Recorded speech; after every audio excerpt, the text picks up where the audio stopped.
Soal yang kedua masih dengan komponen-komponen elektronik yang sama, yaitu baterai 6 volt dan hambatan R1 2 volt, R2 10 volt, R3 20 volt. Nah, sekarang kita rangkai secara paralel. Yang ditanya juga masih sama, berapakah hambatan totalnya, kuat arus totalnya, lalu kuat arus yang mengalir pada R2, dan tegangan pada R2. Nah, sama seperti yang tadi, kita juga perlu mengetahui bagaimana sifat R, V, dan I dari rangkaian paralel. Rangkaian yang hambatannya kita susun paralel. Yang pertama untuk hambatan total atau hambatan pengganti.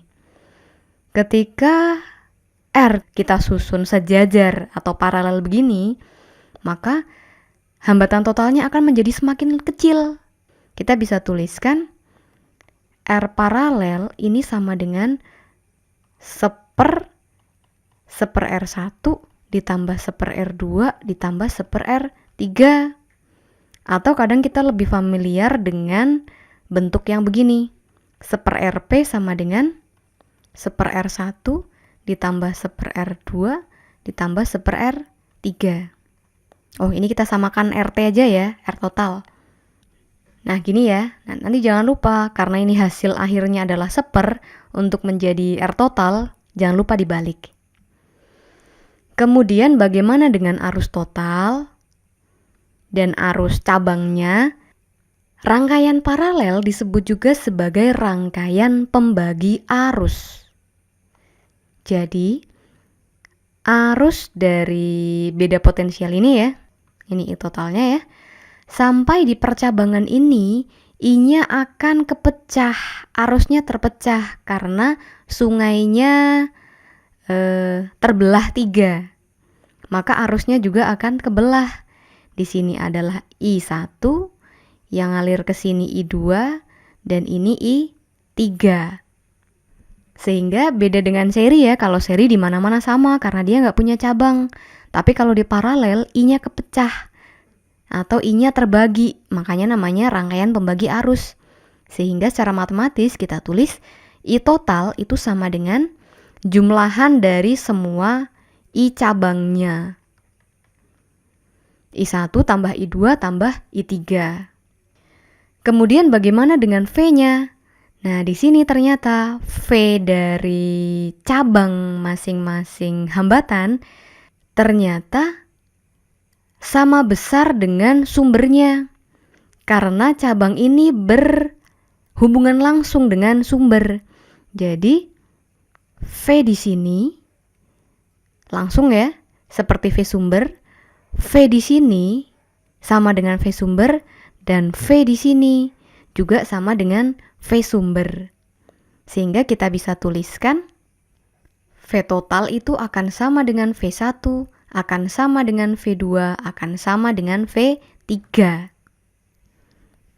Nah, sekarang langsung saja kita coba kerjakan soalnya. Yang pertama, berapakah hambatan penggantinya? Seper RT sama dengan seper R1 ditambah seper R2 ditambah seper R3. Kita masukkan angkanya. Seper RT sama dengan seper R1 20 ohm, R2 10 ohm, R3 20 ohm. Nah, agar ini bisa dijumlahkan, maka kita harus samakan penyebutnya.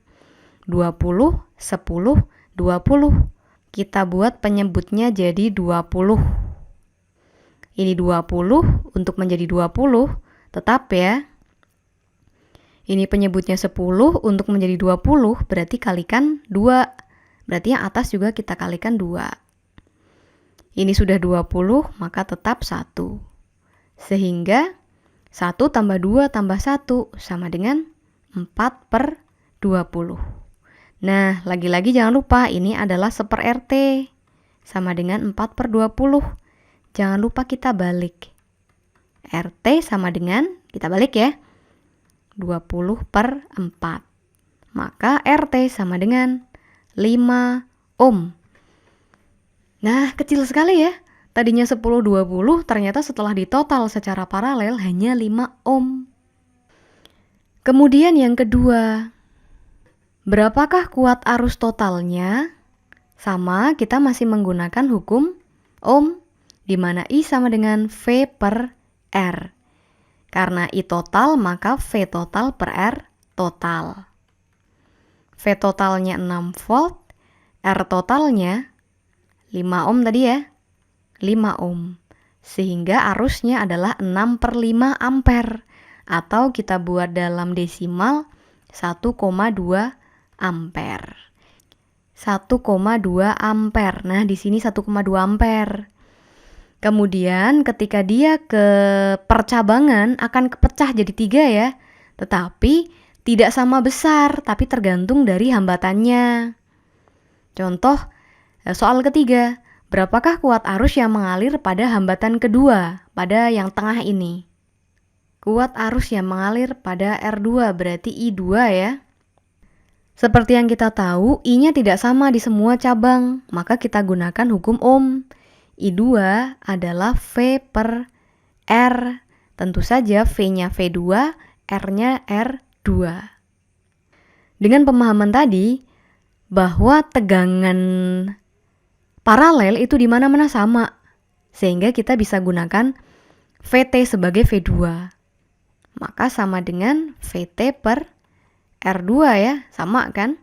VT-nya adalah 6, R2 besarnya 10, sehingga arus di R2 sama dengan 0,6 ampere. Nah, kalian lihat, beda ya. Arus totalnya 1,2, arus di cabangnya 0,6. Tentu saja lebih kecil, mungkin nggak lebih besar? Nggak mungkin. Karena I cabang itu merupakan pecahan dari I total. Lalu misal nih, pertanyaannya nambah.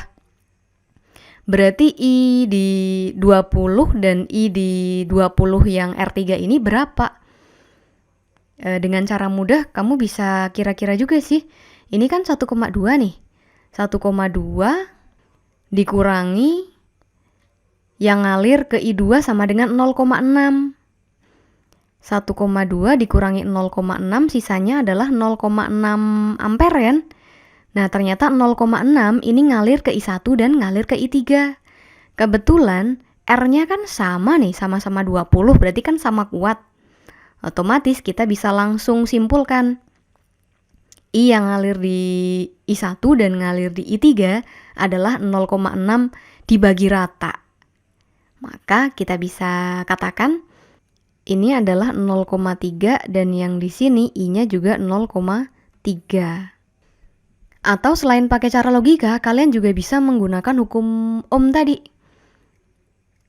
I kan sama dengan V per R. V-nya kan 6, R-nya 20. 6 per 20. Sama dengan 0,3 juga kan? Nah, jadi caranya terserah. Yang penting kamu sambil melogika, yang penting kamu paham konsep dari rangkaian paralel. Pertanyaan keempat, berapakah tegangan pada R2? Ya, tegangan pada R2, tegangan pada R1, tegangan pada R3 sama dengan tegangan total kan pada rangkaian paralel. Maka bisa langsung kita simpulkan, V2 tentu saja sama dengan 6 volt. Selesai.